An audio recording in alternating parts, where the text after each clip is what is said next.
Rafael Moneo, cuando hace la extensión y me llama para que pensase en resolver esta puerta, tenía una idea, pues como ha hecho en otros lugares, una puerta, ¿no? Y que diseñara una puerta, y fue muy interesante la conversación con él, y desde el principio quise hacer una pieza que por supuesto tenía que cumplir una función, una entrada al Museo del Prado con unas condiciones muy específicas. No es la entrada principal, sino que es una entrada ceremonial que se abre en momentos determinados.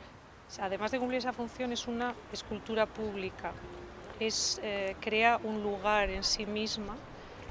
Todo eso son condicionantes que, por un lado, para un artista son un reto, conlleva muchas limitaciones, y es tratar de, con todo ello, hacer algo que además sea una pieza significativa, y es una escultura autónoma con esa función. Yo fui pidiéndole poder invadir más de lo que él había pensado, en el sentido que el lugar donde se recogían las puertas era parte de la pieza, las hojas principales y el umbral podían conjugarse, y que el umbral se convirtiese en algo muy presente, ¿no? Un poco al hilo de otras piezas mías, pero también pensando en el contexto, ¿no? La pieza construye un tránsito entre la ciudad y el templo de lo imaginado.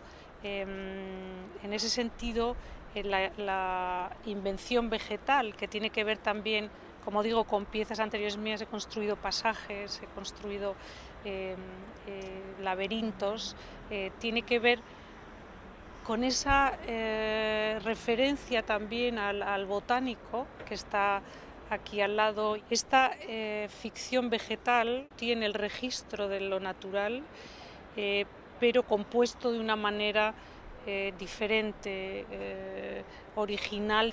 No existe como tal en la naturaleza, por lo tanto es una invención, y es una invención que nace y se resuelve con el ánimo de ser infinita, de no tener principio ni fin.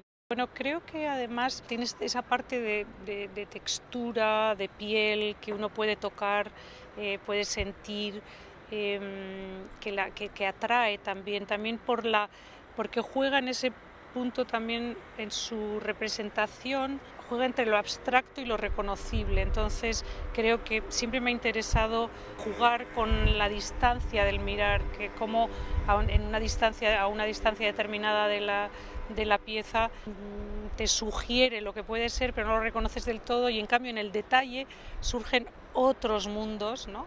Y otras, digamos, elementos, trazos que puedes reconocer, y todo eso te lleva, como decíamos, a tocarlo. Las puertas se mueven 6 veces al día, y al moverse conjugan diferentes espacios, o sea, cambia y construye un espacio nuevo cada 2 horas. O sea, se abren a las 10 de la mañana y se colocan en una posición. El umbral también, o sea, tiene 6 hojas, 2 son fijas y 4 movibles, y esas 4, con las 2 que son fijas, van formando lugares diferentes en cada momento. Hay momentos y posiciones de entreabierto o entrecerrado que siguen siendo un pasaje y un lugar que atravesar o en el que quedarse. Cuando pienso los movimientos, o sea, pensaba sobre todo en crear una secuencia, ¿no? Una secuencia de apertura y cierre, y en ese camino del abrirse y el cerrarse hay varias posiciones que cada una de ellas puede ser bella, que invite al paseante a entrar o acercarse, pero también he pensado en el tiempo que hay entre cada uno de esos movimientos. Tiene que ver también con el tiempo en que uno puede entrar en el museo y estar 2 horas en él, y quizá volver a salir en el momento porque son a las 10, a las 12, a las 14, a las 16, 18 y a las 20 horas se cierran las puertas. Entonces, en esos momentos, cuando la gente lo sabe, pues puede o bien venir a ver el cambio, es una parte de la pieza que está viva, ¿no? Que está viva también en su textura, en la pátina, que con el tiempo siempre todo cambia, y está viva en cada momento de esos que se mueve y uno puede relacionarse con ello, ¿no? Y también esa secuencia trabaja con la luz, con cómo el sol se mueve, cada momento afecta de una manera distinta a la pieza.